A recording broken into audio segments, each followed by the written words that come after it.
Did you know that there's a country with no Bibles, no Qurans, no Torahs, no religion? In this country, you can only pray in secret if you don't want to go to jail. What is this country? And why would they do this? This is North Korea.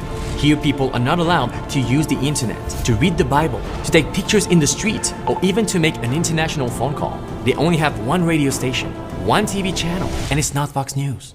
How can people live without Fox News? When they want to get a haircut, they have to choose from a list of government-approved hairstyles. That's right, mullets are banned in North Korea, as it should. This country doesn't have Netflix, no Emily in Paris, as it should.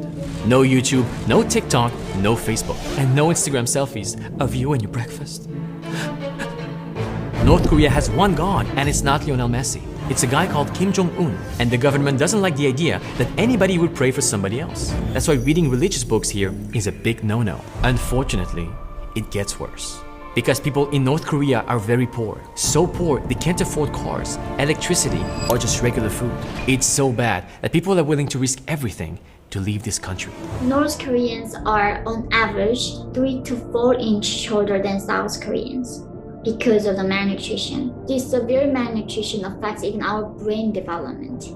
North Korea's average life expectancy is like if somebody lives up to 60, we think they lived a really long life. Being in North Korea, of course, like only way for me to get my proteins were eating, grasshoppers, dragonflies, a lot of insects, tree barks, plants, flowers, and that's how we survive. And most of people die in the spring because that's when there's no really insects and plants are, and that's where every spring there's most of people dying, and majority of people dying that time. What was life like in North Korea as compared to the rest of the world? It's a different planet. The common sense that we have doesn't exist there. People literally do not know the concept of romantic love or human rights or liberty. Growing up in North Korea, we truly believe that our dear leader is an almighty God who can even read my thoughts. I was even afraid to think in North Korea. Biggest question also people ask me is that why there is no revolution inside North Korea? And I say, if you don't know you're a slave, if you don't know you're isolated or oppressed, how do you fight to be free? Not knowing is a true definition of isolation. And that's why I never knew I was isolated when I was in North Korea.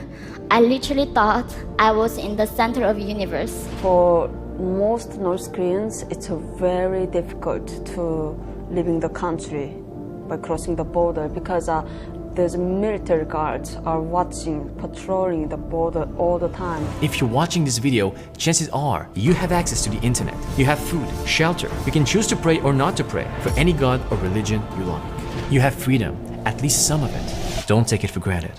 Because there are people out there risking their lives, leaving their families behind to try to know what it feels like to be free.